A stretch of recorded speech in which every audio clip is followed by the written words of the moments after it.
Kerosene पिया है।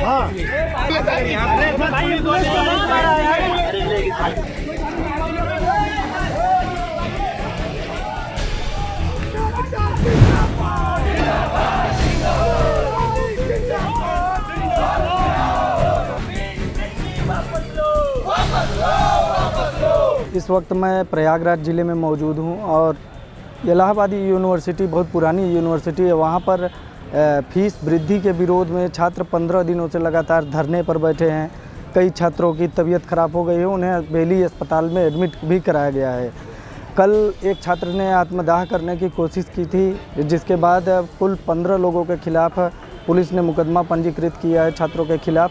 यहाँ 400% फीस वृद्धि का मामला है, जिसको अचानक से इस तानाशाह कुलपति ने बढ़ा दिया है, जो कि आम छात्रों के कहीं से भी हित में नहीं है। एक गरीब तबके का छात्र जो आर्थिक रूप से कमज़ोर होता है, उसके भविष्य को लेकर ये बहुत ही बड़ा खतरा है। इसलिए ये सारे छात्र लामबंद हैं, आंदोलनरत हैं कि यहाँ की कुलपति आएँ, बात करें और इस फीस वृद्धि के निर्णय को वापस लें। आज देखिए 15 दिन हो गए और फीस वृद्धि का जो मामला है उसी को लेकर यहाँ पर चल रहा है। 400% ये कहीं से तार्किक नहीं है और हमें ज़रूरत इसलिए पड़ी आमरण पर बैठने के लिए कि हम एक गरीब किसान के लड़के हैं, इतना पैसा हम नहीं दे सकते हैं ना। तो माँ बाप भी कहीं ना कहीं प्रेशर करते हैं, तो हम लोग ज़्यादा उन पर भी प्रेशर नहीं कर सकते कि आप पैसा दीजिए। तो कहीं ना कहीं से वो व्यवस्था करके देते हैं, लेकिन अब जब इतना पैसा हो जाएगा तो वो नहीं दे पाएंगे। वो सीधा कहें, जब मैंने बताया फीस इतनी वृद्धि हुई, कहें बेटा घर चले आओ, हम नहीं पढ़ा पाएंगे। तो इस परिस्थिति में हम क्या करें, हमारे पास कोई चारा नहीं बचता। मैं जो है यूजीसी पे जाके धरना देकर आया, मैं एजुकेशन मिनिस्टर ऑफिस पे सामने जाके धरना दिया, मैं जंतर मंतर पर धरना देकर आया। लास्ट में जब कोई चारा नहीं बचा तब यहाँ पर आमरण अनशन के लिए मैं बैठ गया, क्योंकि जब शिक्षा ही नहीं मिलेगा तो फिर जीने का क्या मतलब है। 15 दिन से बैठे हैं, अपने हाथ को निचोड़ रहे हैं, अपने माँ बाप के सपनों को लेकर गाजीपुर बलिया, गोरखपुर देवरिया और गाजियाबाद से चलकर आए हैं। जैसा कि बलिया से लेकर बरेली तक के छात्र यहाँ पढ़ने आते हैं, इनके सपनों को आप कुचलने और रोकने की बात करती हैं, या आप फीस बढ़ा के सोचती हैं कि छात्रों का दमन कर दिया जाए या छात्र न पढ़ें। ये कहाँ का न्याय है। आपके बेटे तो गलगोटिया, कहीं लंदन और MIT तमाम यूनिवर्सिटियों में पढ़ने का काम करेंगे। ये गरीब किसान मजदूर के लड़के हैं, इनसे पूछिए। इनके माँ बाप जब देते हैं 5,000 4,000 रुपये और वही 4x4 के कमरे में रहने के लिए मजबूर होते हैं, घुटन सी होती है उनके।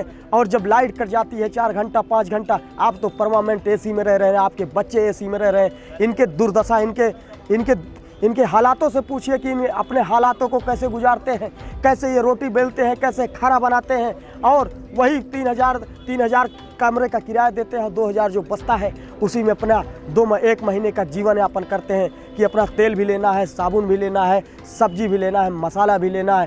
तमाम प्रकार की जो उनकी वस्तुएं हैं, जो उनके उपभोग वाली वस्तुएं हैं, उनको लेते हैं। ये इनको सोचना पड़ेगा। फीस वृद्धि 10% 20% अगर होती तो एक बार चलिए ठीक है, वो सहनशील थी, उसको जज कर सकते थे, लेकिन जस्टिफाई कर सकते थे। लेकिन जो 400% हो रही है, बहुत ज़्यादा हो रही है, जिससे कि सबसे ज़्यादा गरीब तबके से लोग आते हैं, विद्यार्थी आते हैं, उनको बहुत ज़्यादा दिक्कत होगी। मैं MBC कार्यालय पे 75 एक बड़ा जमा करने वाला था और मैं भी शहादत देने वाला था और इलाहाबाद विद्यालय बताने वाला था। इलाहाबाद विद्यालय प्रशासन गाली पर नहीं मानता, भगत सिंह के रास्ते में चल रहा था। आप फीस बढ़ा के सोचती हैं कि छात्रों का दमन कर दिया जाए या छात्र न पढ़ें। ये कहाँ का न्याय है।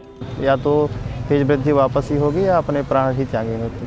विश्वविद्यालय के जो गार्ड्स हैं उन्होंने द्वारा जानकारी दी गई कि कोई छात्र यहाँ ऊपर चढ़ गया है, जिसकी जानकारी पर तुरंत यहाँ पर फोर्स आई और फायर की गाड़ी भी आई, जिनके द्वारा उनको तुरंत वहाँ से नीचे उतारा गया और पानी का छिड़काव करके जो भी केरोसिन वगैरह वहाँ पर छिड़क लिया था वो हटाया गया।